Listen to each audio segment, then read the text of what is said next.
وَيَقُولُونَ طَاعَةٌ، اور ان منافقوں کا حال یہ ہے کہ آپ کے سامنے تو کہتے ہیں طاعہ، ٹھیک ہے آپ نے جو فرمایا قبول ہے، ہم اس پر عمل کریں گے۔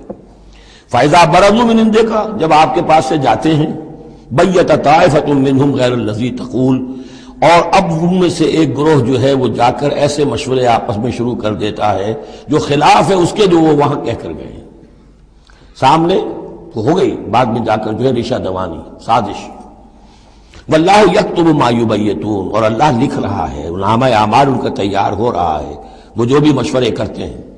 فاعرض عنہم، تو اے نبی ان سے اعراض کیجئے، ان کو دفع کیجئے، چشم پوشی کیجئے، یہ کوئی نقصان نہیں پہنچا سکیں گے۔ اس میں بھی مصلحت یہ ہے کہ ابھی ان کے خلاف اقدام کرنا خلاف مصلحت ہے۔ جیسے ایک دور میں فرمایا گیا کہ ابھی فاعفوا واصفحوا، ان یہودیوں کو ذرا ابھی ان کی شرارتوں پر نکیر نہ کیجئے، جو کہہ رہے ہیں صبر کیجئے، اس لیے کہ ابھی اسی کے اندر مصلحت ہے کہ ابھی یہ محاذ نہ کھولا جائے۔ اسی طرح ان کے بارے میں کہا کہ آرزنو، ابھی ذرا کچھ عرصے کے لیے، یہاں الفاظ تو نہیں ہے وہ عرصے کے لیے، لیکن نتیجے کے طور پر، اس لیے کہ غزوہ تبوک کے بعد پھر حضور نے ان پر گرفت شروع کی، تو وقت آ گیا کہ اس کے بعد ان کے پردے چاک کر دیے گئے، جو پردے پڑے رہے تھے اب تک وہ پردے اٹھا دیے گئے تھے۔ فَأَعْرِضْ عَنْهُمْ وَتَوَكَّلْ عَلَى اللَّهِ، اور آپ اللہ پر توکل کیجئے، وَكَفَىٰ بِاللَّهِ وَكِيلًا، اللہ کافی ہے سہارے کے طور پر۔